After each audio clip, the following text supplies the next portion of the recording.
Chemistry is the science of chemistry क्या है? Atom और मॉलिक्यूल का साइंस है। क्या है? एटम और मॉलिक्यूल का साइंस है, जिसमें डील की जाती है। क्या डील की जाती है? कंपोजिशन, कंपोजिशन, स्ट्रक्चर, प्रॉपर्टीज और इंटरेक्शन ऑफ मैटर। ठीक है। उसके बाद इंपॉर्टेंस पढ़े थे। इंपॉर्टेंस में क्या पढ़े थे? हर जगह इंपॉर्टेंस है इसकी। केमिस्ट्री में कुछ नाम बताए थे, जैसे fertilizers, pesticide, insecticide, fungicides, preservatives. फिर क्या? ड्रग्स। उसके बाद क्या? ड्रग्स में नाम था सिस्प्लेटिन, जो कैंसरस में यूज होता है, कैंसर ट्रीटमेंट में। उसके बाद टेक्सोल था, ये भी कैंसर ट्रीटमेंट में यूज होता है। डेराइव होता है बार्क ऑफ पैसिफिक यूक ट्री से, जो यूनाइटेड स्टेट में पाया जाता है। ठीक है। बताए थे कौन से कैंसर में यूज होता है? लंग कैंसर और ओवेरियन कैंसर में। ठीक है। उसके बाद AZT क्या होता है? एजिडोथाइमिडिन। ये क्या होता है? एजिडोथाइमिडिन ये एक मेडिसिन है जो एड्स पेशेंट को दी जाती है प्रोलॉन्ग लाइफ करने के लिए, लाइफ उसको बढ़ाने के लिए। ठीक है। एड्स हो गया तो मरने से कोई नहीं बचा सकता, ये तो पता ही थे। ठीक है। लेकिन अगर लाइफ बढ़ाना चाहें तो ये दवा का यूज कर सकते हैं, और बहुत सारे डॉक्टर करते भी हैं। ठीक है, कि उसकी लाइफ कुछ साल और बढ़ जाए। ठीक है। उसके बाद क्या पढ़े थे? Environmental degradation. क्या? इन्वायरमेंटल डिग्रेडेशन में क्या पढ़े थे? क्लोरोफ्लोरोकार्बन एक गैस है। क्या? फ्रियान 12। क्या? फ्रियान 12, जिसका फार्मूला क्या बोले थे? CCl2F2। ठीक है। ये क्या करता है? कैटलिस्ट के जैसे काम करता है। कैटलिस्ट इसी CCl2F2 में से निकलता क्या? क्लोरीन। क्या निकलता है? क्लोरीन फ्री रेडिकल के रूप में निकलता है। ठीक है। और ये ट्रोपोस्फीयर से होते हुए स्ट्रेटोस्फीयर में जाता है, और स्ट्रेटोस्फीयर में ओजोन लेयर पाया जाता है। ओजोन लेयर से क्या करता है?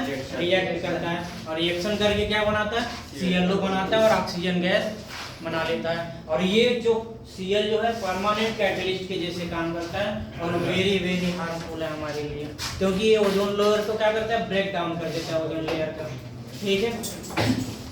तो ओजोन लेयर का ब्रेक डाउन कर देता है, जो कि आजकल अंटार्कटिका में पाया जाता है। ठीक है। ओजोन लेयर का थीन वहाँ क्या है? थीन हो गई है, और वहाँ पे वो दिखता कब है? ओजोन लेयर थीन है, ये दिखता कब है? अगस्त से अक्टूबर के बीच में देखा जा सकता है। ठीक है। उसके बाद क्या पढ़े थे? बेसिक केमिस्ट्री में मैटर्स पढ़े थे। मैटर्स क्या बताए थे? कोई भी वो चीज जिसके पास क्या हो? मास हो, और क्या हो? स्पेस ऑक्युपाई करे, वो क्या है? मैटर है। उसके बाद मैटर 3 टाइप के हम पढ़े तो हम 5 टाइप के थे, लेकिन हमें पढ़ना कितना है? 3 टाइप के। कौन कौन सा? सॉलिड, लिक्विड और क्या? गैस। ठीक है। सॉलिड क्या बताए थे? पार्टिकल जो होते हैं वेरी वेरी क्लोज होते हैं, इंटरमॉलिक्यूलर फोर्स ऑफ अट्रैक्शन बहुत ज्यादा होता है। उसके बाद डेफिनेट शेप और डेफिनेट वॉल्यूम होता है, और क्या? इनका कोई मूवमेंट नहीं होता। और उसके बाद लिक्विड में क्या पढ़े थे? इनके पार्टिकल क्लोज तो होते हैं, लेकिन सॉलिड के कंपैरिजन में कम होते हैं। इंटरमॉलिक्यूलर फोर्स ऑफ अट्रैक्शन होता है, लेकिन सॉलिड के कंपैरिजन में कम होता है। उसके बाद क्या पढ़े थे? डेफिनेट वॉल्यूम तो होता है, लेकिन शेप नहीं होता है, क्योंकि जिस वेसल्स में रखेंगे उसी शेप में बन जाएगा। ठीक है। उसके बाद मूवमेंट होता है। इसमें क्या होता है? मूवमेंट होता है, फ्लो करता है। ठीक है। उसके बाद गैस क्या है? इनके पार्टिकल दूर दूर होते हैं। ठीक है। इनके पार्टिकल दूर दूर होने हैं, इसलिए इसमें क्या है? Intermolecular force of attraction negligible है। क्या? नेग्लिजिबल है। ना ही तो इसका शेप होता है, और ना ही इसका वॉल्यूम होता है कोई। ठीक है। और मूवमेंट तो बहुत ज्यादा होता है। ठीक है। उसके बाद इंटरचेंज होता है, सॉलिड से लिक्विड, लिक्विड से गैस, गैस से लिक्विड, लिक्विड से सॉलिड, सॉलिड से लिक्विड होता है। मेल्टिंग प्रोसेस लिक्विड से गैस होता है। वेपराइजेशन गैस से लिक्विड होता है। कंडेंसेशन लिक्विड से सॉलिड होता है। फ्रीजिंग सॉलिड से डायरेक्ट गैस में बदलता है। सब्लिमेशन और गैस से डायरेक्ट सॉलिड में बदलता है। डिपोजिशन क्या? डिपोजिशन। ठीक है। उसके बाद क्लासिफिकेशन पढ़े थे हम मैटर का। क्या? मैटर का क्लासिफिकेशन पढ़े थे। ठीक है। मैटर क्लासिफिकेशन में क्या पढ़े थे हम? मैटर मैटर टू टाइप्स के, मिक्सचर और प्योर सब्सटेंसेस। मिक्सचर में क्या पढ़े थे? मिक्सचर में कोई भी कंपोनेंट हम मिलाते हैं लेकिन कोई उनका फिक्स रेशियो नहीं होता है। ये टू टाइप्स के होते हैं, होमोजेनस और हेटेरोजेनस। होमोजेनस में क्या होता है? यूनिफॉर्मली डिस्ट्रीब्यूटेड होता है, ठीक है, और ये कंप्लीटली मिक्स होते हैं, ठीक है। इनका फेज एक होता है, ठीक है। उसके बाद हेटेरोजेनस, हेटेरोजेनस में क्या पढ़े थे? यूनिफॉर्मली डिस्ट्रीब्यूटेड नहीं होता है और ये इनके कंपोनेंट कंप्लीटली मिक्स नहीं होते हैं। इनका दो लेयर बन जाता है, जैसे वाटर और ऑयल का बताए थे एग्जांपल, ठीक है। उसके बाद हम प्योर सब्सटेंसेस, प्योर सब्सटेंस में क्या पढ़े थे? कोई भी कंपोनेंट इसमें मिला होगा, मिलके एक कंपाउंड बनाएगा, ठीक है, या क्या? हाँ, फिक्स रेशियो में होगा, ठीक है, फिक्स रेशियो में होगा। इसके दो टाइप होते हैं, एलिमेंट और कंपाउंड। एलिमेंट में टू टाइप्स, एक एटम और मॉलिक्यूल। एटम क्या है? वो स्मॉलेस्ट इंडिविजुअल पार्टिकल है मैटर का, जिससे छोटा कुछ नहीं है, ठीक है। मॉलिक्यूल क्या है? बहुत सारे एटम मिलके, एक या दो से अधिक एटम मिलके क्या बनते हैं? मॉलिक्यूल बनते हैं। अगर मॉलिक्यूल में सेम टाइप के एटम है तो एलिमेंट है, ठीक है। अगर डिफरेंट टाइप के एलिमेंट है तो कंपाउंड है, ठीक है। Compound more than two types के एलिमेंट मिलके बनाए जाते हैं, ठीक है, कंपाउंड हो गया। उसके बाद क्या पढ़े थे? एटॉमिसिटी। एटॉमिसिटी क्या पढ़े थे? Atomicity total number of atom in A molecule. एक मॉलिक्यूल में जितने भी एटम होंगे वो उसकी एटॉमिसिटी होगी। जैसे H2SO4 में H2SO4 का एक मॉलिक्यूल लिया जाए तो उसमें 2 हाइड्रोजन एटम, 1 सल्फर एटम और 4 ऑक्सीजन एटम। टोटल एटम कितना हुआ? 7 क्या हुआ? उसकी एटॉमिसिटी हुई, ठीक है। उसके बाद एटॉमिक नंबर, बेसिक केमिस्ट्री हो गया। एटॉमिक नंबर्स पहले हम सब पार्टिकल्स पढ़े थे, सब एटॉमिक पार्टिकल्स, सब एटॉमिक पार्टिकल्स। देखो हमने एटम पढ़ा था, जो स्मॉलेस्ट इंडिविजुअल पार्टिकल्स है, उससे छोटा कुछ नहीं होता। लेकिन बाद में एटम पे एक्सपेरिमेंट किया गया, तो उसमें देखा गया कि एक तो उसके बीच में न्यूक्लियस है और उसके चारों तरफ ऑर्बिटल है।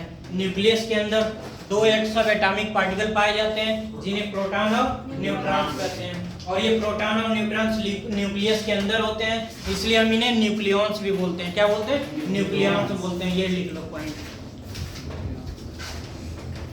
न्यूक्लियॉन्स में क्या क्या होता है? प्रोटॉन और न्यूट्रॉन होता है, ठीक है। उसके बाद जो ऑर्बिटल में होता है वो इलेक्ट्रॉन होता है, ठीक है। ऑर्बिटल में चारों तरफ चक्कर लगाते हैं, ठीक है, न्यूक्लियस के। ये इलेक्ट्रॉन हो गया। उसके बाद हम लोग एटॉमिक नंबर पढ़े थे। एटॉमिक नंबर क्या होता है? एक एटम में टोटल नंबर ऑफ प्रोटॉन जितना होता है, एक एटम में टोटल नंबर ऑफ प्रोटॉन जो होता है वो उसका एटॉमिक नंबर होता है, और इसको हम रिप्रेजेंट करते हैं Z से, ठीक है। उसके बाद हम क्या पढ़े थे? मास नंबर। क्या? मास नंबर में क्या बताए थे? Total number of proton and neutron. Mass number में क्या पढ़े थे हम?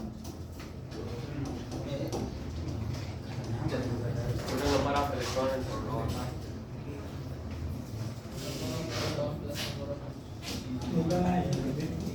Total number of proton and neutron in atom. क्या? एक एटम में जितने भी प्रोटॉन और न्यूट्रॉन होंगे, इनकी टोटल अगर एडिंग कर दिया जाए, जोड़ दिया जाए, तो क्या आएगा? मास नंबर आएगा। क्या आएगा? मास नंबर आएगा। जैसे 1H1 हम लिखते हैं, नीचे ये क्या लिखे हम? Atomic number. क्या है? Atomic number. ये क्या है? Mass number. क्या है? मास नंबर है। एटॉमिक नंबर हम क्या बोले थे? प्रोटॉन। क्या? प्रोटॉन। इस एटम में जितना प्रोटॉन होगा वही एटॉमिक नंबर होगा, ठीक है। यहाँ पे एटॉमिक नंबर 1 है, यानी प्रोटॉन भी कितना है हमारा? 1 है। और मास नंबर हमारा कितना दिया है? 1 दिया है,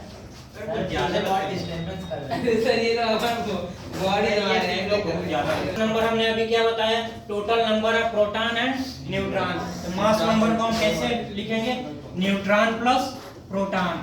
ठीक है, अब देखो प्रोटॉन हमारा कितना दिया है, प्रोटॉन कितना दिया है, 1 दिया है। ठीक है, और मास नंबर हमें कितना दिया है, 1 दिया है। तो यहाँ पर न्यूट्रॉन की संख्या कितनी आएगी, 0। और बताए थे हम कि अकेला एक ऐसा एटम है जिसके पास न्यूट्रॉन क्या होता है, 0 है। पीरियोडिक टेबल का एक ऐसा एटम है, एलिमेंट है जिसके पास न्यूट्रॉन नहीं होता है। ठीक है, 1H1 जिसको हम प्रोटियम बोलेंगे, अभी आइसोटोप पढ़ाएंगे तो इसके और भी आइसोटोप्स हैं। ठीक है, अभी तो हम इसको हाइड्रोजन बोल रहे हैं, क्या बोल रहे हैं, हाइड्रोजन बोल रहे हैं। ठीक है, मास नंबर समझ में आया। ठीक है, तो मास नंबर लिख लो, फिर आगे बढ़ते हैं।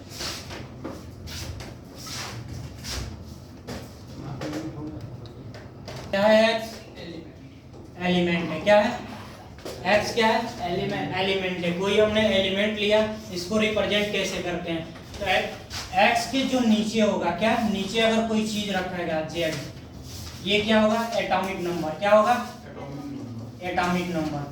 क्या होगा, एटॉमिक नंबर। एक्स के ऊपर जो होगा क्या होगा, एक्स के ऊपर क्या होगा, मास नंबर होगा।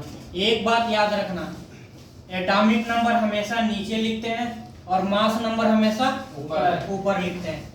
ठीक है, एटॉमिक नंबर हमेशा नीचे लिखते हैं और मास नंबर हमेशा ऊपर लिखते हैं। ठीक है, ये बात याद रखना। रिप्रेजेंटेशन ऑफ एलिमेंट में एटॉमिक नंबर नीचे और मास नंबर ऊपर। ये बात अलग है कि इसको हम इंटरचेंज कर सकते हैं, जेड यहाँ है तो जेड यहाँ कर सकते हैं, लेकिन रहेगा नीचे ही। एटॉमिक नंबर रहेगा नीचे ही। मास नंबर इधर लिखे तो मास नंबर इधर लिख सकते हैं, लेकिन रहेगा ऊपर ही।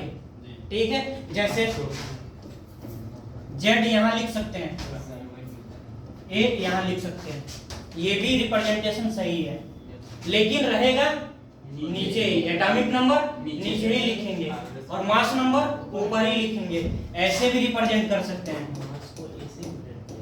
ऐसे भी रिप्रेजेंट कर सकते हैं, ऐसे भी रिप्रेजेंट कर सकते हैं, लेकिन हमेशा मास नंबर को ऊपर ही रिप्रेजेंट करेंगे और एटॉमिक नंबर को नीचे ही रिप्रेजेंट करेंगे। मास को ए से रिप्रेजेंट करेंगे, मास को तो ऐसे भी रिप्रेजेंट किया मैंने, ये पूछ रहे थे। लेकिन अगर ऐसे हमने रिप्रेजेंट किया तो ये क्या है, गलत है। क्यों, क्योंकि अभी मैंने बताया कि मास नंबर ऊपर रहता है, एटॉमिक नंबर नीचे रहता है, लेकिन इसमें क्या है, एटॉमिक नंबर ऊपर हो गया है और मास नंबर नीचे हो गया है, जो कि ये रिप्रेजेंटेशन गलत है। ऐसे रिप्रेजेंट नहीं होगा। ठीक है, साइड उसका चेंज हो जाएगा, लेकिन रहेगा ऊपर। एटॉमिक नंबर, मास नंबर ऊपर रहेगा और एटॉमिक नंबर नीचे रहेगा। ठीक है, ये बात याद रहेगा। ठीक, नेक्स्ट एक एटम की बात करते हैं। अभी हम एटम ही चल रहा है और इसके जस्ट बाद मोल कॉन्सेप्ट स्टार्ट हो जाएगा। ठीक है, एटम की बात करते हैं। एक एटम कोई भी हमने ले लिया, जैसे ऑक्सीजन। क्या ले लिया, ऑक्सीजन का कुछ याद है, मास नंबर कितना होता है, कितना होता है, 16। मास नंबर कितना होता है, 16। एटॉमिक नंबर कितना होता है, 8। और मैंने बताया कि जो एटॉमिक नंबर होता है, एटॉमिक नंबर नीचे होता है और वो किसके बराबर होता है, नंबर ऑफ प्रोटॉन के। किसके बराबर होता है, नंबर ऑफ प्रोटॉन के। किसके बराबर होता है, नंबर ऑफ प्रोटॉन के। ठीक है, और यहाँ पे एटॉमिक नंबर है कितना, 8 है, तो प्रोटॉन कितना हुआ, 8 हुआ। ठीक है, मास नंबर बताए थे, मास नंबर क्या होता है, मास नंबर क्या होता है, न्यूट्रॉन प्लस प्रोटॉन। यहाँ मास नंबर दिया कितना है, 16। न्यूट्रॉन हमें पता नहीं है, प्रोटॉन हमें पता है। प्रोटॉन कितना है, 8। तो न्यूट्रॉन कितना आया, 8। ठीक है, और एक बात याद रखना, एक बात याद रखना, अगर न्यूट्रल हुआ, क्या हुआ, न्यूट्रल हुआ। तुमको बताए थे कि इलेक्ट्रॉन का चार्ज, रिलेटिव चार्ज कितना होता है, -1 होता है। और प्रोटॉन का रिलेटिव चार्ज कितना होता है, +1 होता है। तो न्यूट्रल कब होगा, जब प्लस 0 और माइनस क्या मिल के 0 होगा, तभी तो ये न्यूट्रल होगा।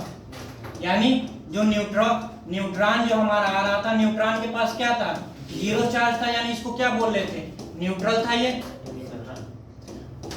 न्यूट्रॉन क्या था हमारा, न्यूट्रल था, कोई चार्ज नहीं था उसके ऊपर, ठीक है। वैसे ही अगर केवल एटम में क्या, केवल एटम में अगर कोई एटम है, अगर केवल उसके पास प्रोटॉन है, कितना, अभी मैंने जैसे ऑक्सीजन लिया है, क्या लिया, ऑक्सीजन लिया है, अगर केवल इसके पास प्रोटॉन है जो कि 8 क्या 8 प्रोटॉन हमने अभी देखा, इसके पास कितने प्रोटॉन है, कितने प्रोटॉन है, 8 है। अगर केवल 8 प्रोटॉन होता तो इसके पास चार्ज होता, क्या होता, चार्ज होता।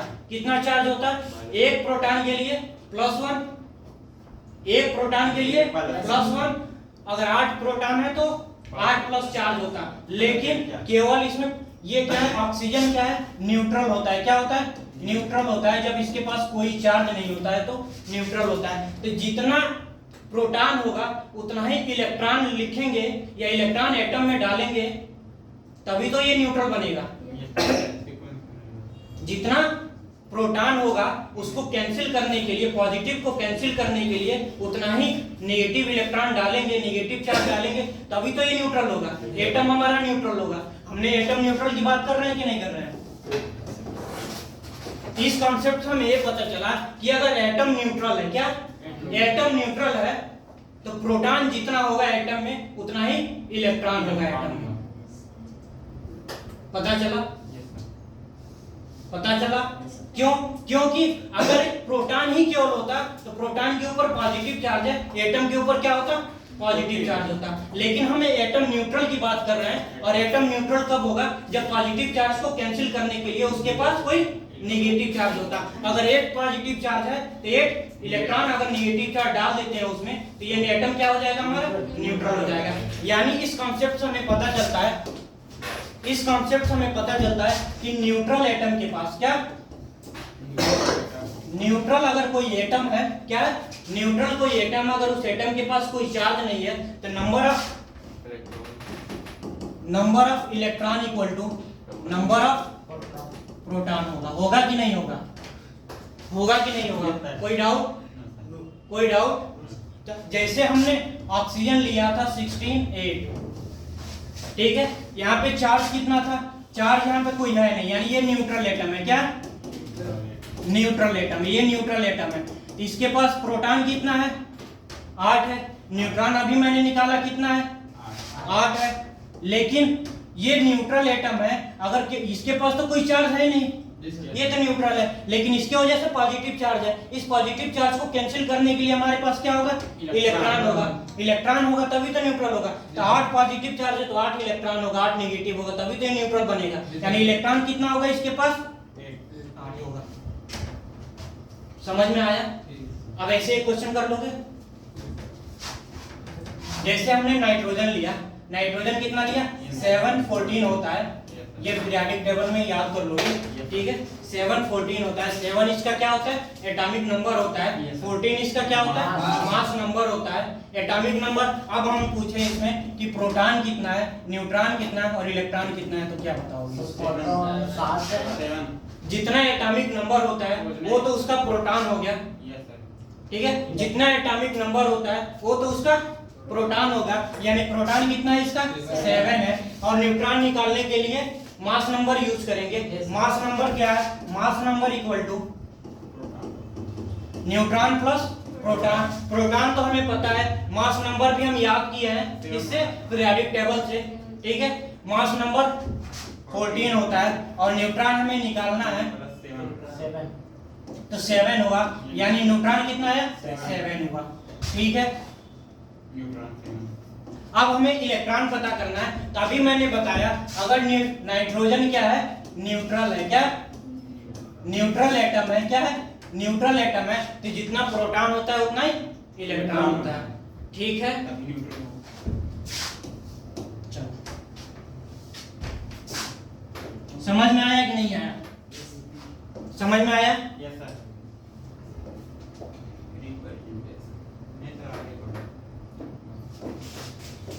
इतना लिखो फिर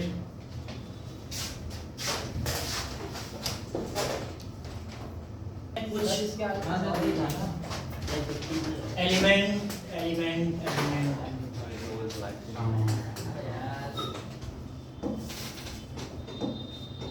जैसे सल्फर, कैल्शियम, आर्गन,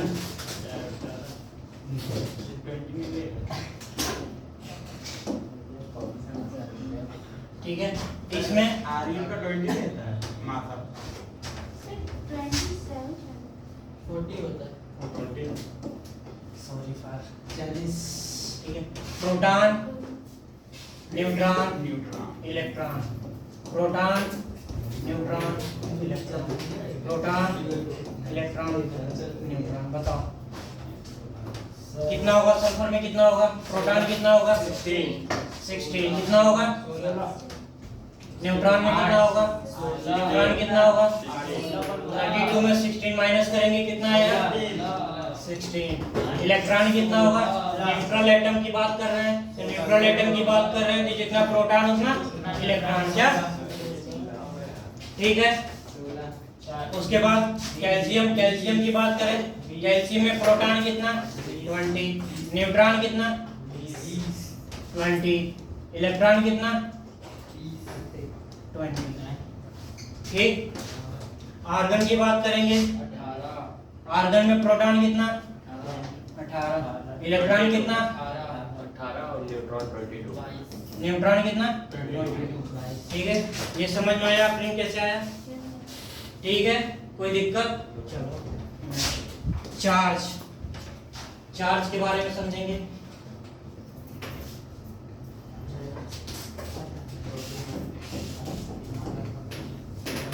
चार्ज के बारे में समझेंगे। चार्ज एटम पे कैसे डेवलप होगा? ठीक है, एटम पे चार्ज कैसे डेवलप होगा? ठीक है, हमने अभी बताया कि न्यूट्रल जब एटम होगा, क्या न्यूट्रल एटम होगा, जितना इलेक्ट्रॉन होगा उतना प्रोटॉन होगा। ठीक है, एक एटम में जितना इलेक्ट्रॉन होगा उतना प्रोटॉन होगा। मान लो एक एटम को लिया हमने ऑक्सीजन, इसमें प्रोटॉन कितना है? 8। इलेक्ट्रॉन कितना होगा? 8 होगा। न्यूट्रॉन की अभी बात नहीं करते हैं क्योंकि चार्ज की बात कर रहे हैं। ठीक है, तो प्रोटॉन 8 है, इलेक्ट्रॉन 8 है। अगर हम ऑक्सीजन को -2 लिखते हैं, क्या -2 लिखते हैं? क्या लिखते हैं? -2 लिखते हैं। तो -2 ये क्यों आया है ये हमें जानना है। ठीक है, तो देखो अभी मैंने बताया कि ये न्यूट्रल एटम है तो प्रोटॉन जितना होगा इलेक्ट्रॉन उतना होगा। प्रोटॉन कितना? Positive charge, electron negative charge. ठीक है, अगर प्रोटॉन 8 है तो 8 पॉजिटिव चार्ज, इलेक्ट्रॉन 8 है तो 8 नेगेटिव चार्ज, दोनों प्लस और माइनस मिलके न्यूट्रल हो गया। ठीक है, लेकिन जब O-2 लिखेंगे यानी -2 चार्ज इस पे आ गया है, -2 चार्ज है यानी माइनस चार्ज किसके पास था? प्रोटॉन के पास है, इलेक्ट्रॉन के पास? इलेक्ट्रॉन के पास, यानी माइनस आ रहा है, यानी इस एटम के अंदर इलेक्ट्रॉन आ रहा है। इस एटम के अंदर क्या ज्यादा है? इलेक्ट्रॉन। इस एटम के अंदर क्या ज्यादा है? इलेक्ट्रॉन ज्यादा है, तभी तो ये माइनस चार्ज डेवलप हुआ है। ठीक है, यानी ये क्या कर रहा है? 2 इलेक्ट्रॉन गेन कर रहा है, 2 इलेक्ट्रॉन अपने अंदर ले रहा है, तभी तो एक इलेक्ट्रॉन एक्स्ट्रा हुआ, 1 माइनस, 2 इलेक्ट्रॉन एक्स्ट्रा हुआ, 2 माइनस, यानी -2 है तो 2 इलेक्ट्रॉन इसके अंदर आए, यानी प्रोटॉन इसके पास अब 8 हो गया और इलेक्ट्रॉन कितना हुआ? 10 हो गया। समझ में आया कि नहीं आया? ये बात आया? क्यों? अगर अब देखो, अब इसको हम वेरीफाई करना चाहें तो न्यूट्रल के लिए क्या बताए थे? कैंसिल के लिए 8 proton, 8 positive charge, 10 electron, 10 negative charge. 8 proton से 10 माइनस करेंगे तो 10, 8 तो कैंसिल हो गया, बाकी इसके पास 2 नेगेटिव चार्ज बचा, यही 2 नेगेटिव चार्ज O पे -2 जाता है। ठीक है, समझ में आया? यही 2 इलेक्ट्रॉन इस पे नेगेटिव चार्ज लाता है। ठीक है, नेक्स्ट देखो सोडियम। सोडियम का क्या होता है? 1123 होता है ना। इसके पास प्रोटॉन कितना है? 11। अगर ये न्यूट्रल एटम है तो इलेक्ट्रॉन कितना होगा? इलेक्ट्रॉन कितना होगा? 11। ठीक है, इलेक्ट्रॉन कितना होगा 11। अगर हम इस पे चार्ज की बात करें, सोडियम Na+ में हो गया, हम अभी आगे बताएंगे या पीरियोडिक टेबल जब पढ़ेंगे उस टाइम बताएंगे क्यों ये पॉजिटिव चार्ज आया, क्यों ठीक है, और उस पे क्यों नेगेटिव चार्ज आ रहा है, ये उस टाइम पढ़ लोगे। ठीक है, अब ये समझ लो जब सोडियम पॉजिटिव चार्ज में बदला, Na+ में बदला, तब इस पे क्या हुआ, यानी इसके पास एक पॉजिटिव चार्ज एक्स्ट्रा हो गया। पॉजिटिव चार्ज एक्स्ट्रा का मतलब क्या हुआ, पॉजिटिव चार्ज एक्स्ट्रा, प्रोटॉन बढ़ गया। प्रोटॉन बढ़ गया। कैसे बढ़ेगा, प्रोटॉन बढ़ ही नहीं सकता है क्या, प्रोटॉन फिक्स होता है। अगर इसका नंबर चेंज हो गया तो एटॉमिक नंबर चेंज हो जाएगा, जब एटॉमिक नंबर चेंज हो जाएगा तो ये सोडियम सोडियम रह जाएगा, इलेक्ट्रॉन माइनस हो जाएगा, नहीं रह जाएगा, खत्म हो जाएगा, 10 हो जाएगा, सोडियम सोडियम रह जाएगा, नहीं रह जाएगा ना। तो प्रोटॉन तो फिक्स होता है, क्या होता है, प्रोटॉन फिक्स होता है। चेंज क्या होता है, इलेक्ट्रॉन चेंज होता है, क्या होता है, इलेक्ट्रॉन चेंज होता है। ठीक है, तो इलेक्ट्रॉन क्या करेगा, अगर ये पॉजिटिव चार्ज लाना है तो ये निगेटिव एक कम कर देगा। जब एक निगेटिव ये कम करेगा और इसके पास तो फिक्स रहेगा, 11 पहले थे, ये कम कर दिया, तब इसके पास क्या आया, 10 आया, और इसके पास 11 हुआ, यानी प्रोटॉन तो एक ज्यादा है अभी भी इसके पास ना, प्रोटॉन इसके पास एक ज्यादा है इलेक्ट्रॉन के कंपैरिजन में।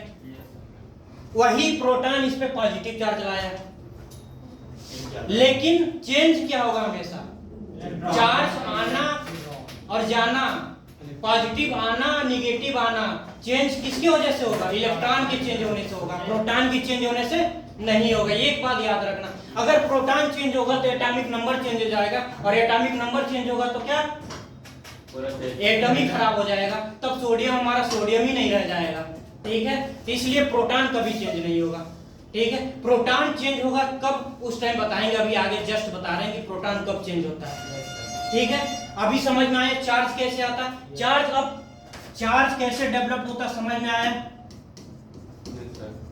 चार्ज डेवलप कैसे होता है,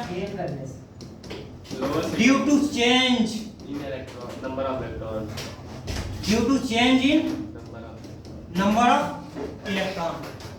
किसके वजह से चार्ज डेवलप होता है, इलेक्ट्रॉन के चेंज होने से। समझ में आया, इलेक्ट्रॉन का नंबर चेंज होने की वजह से चार्ज डेवलप होता है एटम पे।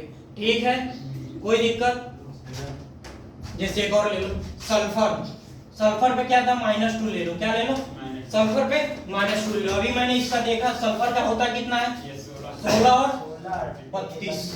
ठीक है, 16 और 32 होता है सल्फर पे। इसके पास प्रोटॉन कितना है, 16, प्रोटॉन 16, ये तो चेंज होगा नहीं।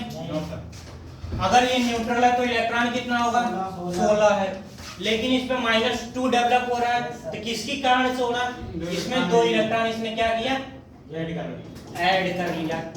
ठीक है, 2 इलेक्ट्रॉन इसके ऑर्बिटल में आ गए, 2 इलेक्ट्रॉन इसके ऑर्बिटल में आने की वजह से ये क्या हुआ, इलेक्ट्रॉन अब क्या हो गया, 16 + 2 यानी 18। अब इलेक्ट्रॉन कितना हुआ, 18। अब चार्ज, इलेक्ट्रॉन अगर लिखना होगा, किसी एटम में इलेक्ट्रॉन की संख्या लिखना होगा तो क्या लिखेंगे, प्रोटॉन, क्या लिखेंगे, प्रोटॉन जितना होगा प्लस, यानी प्रोटॉन का मतलब क्या है, ये लिखो एटॉमिक नंबर, क्या, atomic number plus minus charge, उस एटम पे जितना चार्ज होगा, क्या, इलेक्ट्रॉन कितना होगा, atomic number plus minus charge. Plus minus charge का मतलब समझ लो, अगर एटॉमिक नंबर है, क्या, सल्फर हमने लिया है, ठीक है, सल्फर के पास एटॉमिक नंबर कितना है, 16। ठीक है, सल्फर के पास एटॉमिक नंबर कितना है, 16। ठीक है, अगर बताना है कि ये -2 कितना है तो इलेक्ट्रॉन कितना है, ये बताना है, क्या बताना है, इलेक्ट्रॉन इसके पास कितना है। इलेक्ट्रॉन के लिए क्या करेंगे, ये 16 माइनस चार्ज के साथ लिखेंगे तो -2, क्या, -2, जितना चार्ज होगा इसके ऊपर कितना चार्ज है, -2 है, तो 16 माइनस माइनस कितना हुआ, प्लस, तो 16 प्लस कितना हुआ, 2, कितना हुआ, 18। इलेक्ट्रॉन कितना है, 18। ठीक है, ये फार्मूला है इसका, क्या है, इलेक्ट्रॉन निकालने का फार्मूला है। ठीक है, अगर कोई चार्ज नहीं है, इस पे कोई चार्ज नहीं है तो चार्ज की जगह पे 0 यानी इलेक्ट्रॉन के बराबर एटॉमिक नंबर, एटॉमिक नंबर मतलब प्रोटॉन। चार्ज उस जगह से एटम जो देगा, अगर क्वेश्चन में पूछेगा कि अगर चार्ज एटम है तो चार्ज देगा उसके ऊपर, चार्ज अगर क्वेश्चन दे रहा है कि हमें सल्फर का निकालना है, तो बताएगा कि ये यूनिवैलेंट एनायन है कि बाइवैलेंट कैटायन है। यूनिवैलेंट एनायन का मतलब क्या? एक नेगेटिव चार्ज। एनायन का मतलब एक नेगेटिव चार्ज, कैटायन का मतलब पॉजिटिव चार्ज। यूनिवैलेंट बोला एक नेगेटिव, बाइवैलेंट बोला तो दो, एनायन बोला तो नेगेटिव, कैटायन बोला तो पॉजिटिव। ठीक है, वो क्वेश्चन में देगा। ठीक है, किसी को कोई दिक्कत? ये समझने में किसी को दिक्कत? वैसे भी कॉन्सेप्ट भी बहुत अच्छे तरह से हमने समझाया है। ये अगर नहीं भी यूज करोगे तब भी कॉन्सेप्ट से समझ में आ जाएगा। ठीक है, ठीक है, कोई दिक्कत?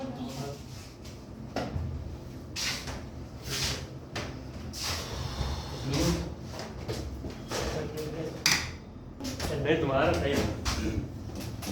निकल गए तो मैम बाहर गई है, पढ़ाना छोड़ दिया। आइसोटोप्स की बात करेंगे।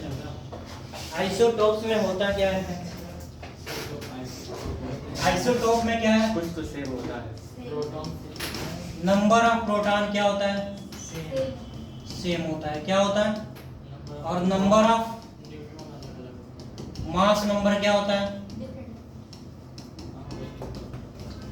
डिफरेंट होता है। और मास नंबर में हमें पता है, मास नंबर में क्या होता है? Neutron plus proton. जब प्रोटॉन यहाँ सेम होता है तो डिफरेंट क्या होगा? क्या होगा? न्यूट्रॉन डिफरेंट होगा। ठीक है, जैसे हाइड्रोजन का आइसोटोप 3 आइसोटोप है, 1s1 1s2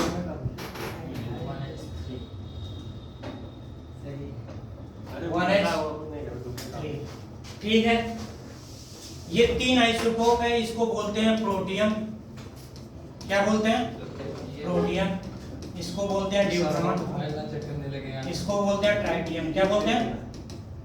क्या बोलते हैं? ट्राइटियम। ये तीनों आइसोटोप के नाम है।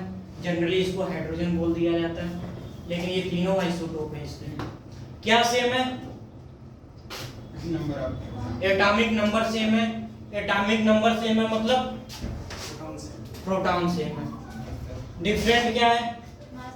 मास नंबर डिफरेंट है। और मास नंबर क्या होता है? न्यूट्रॉन प्लस प्रोटॉन होता है। जिसमें प्रोटॉन सेम है तो डिफरेंट क्या है? न्यूट्रॉन है। तो हम देखते हैं न्यूट्रॉन क्या आएगा। प्रोटियम, प्रोटॉन कितना आएगा? 1। न्यूट्रॉन कितना आएगा? 0। न्यूट्रॉन कितना आएगा? 0। न्यूट्रॉन की बात करेंगे तो प्रोटॉन कितना आया? 1। न्यूट्रॉन कितना आया? 1। ट्राइटियम की बात करेंगे, प्रोटॉन 1, न्यूट्रॉन कितना आया? 2। कैसे आया पता है? नहीं पता है? Mass number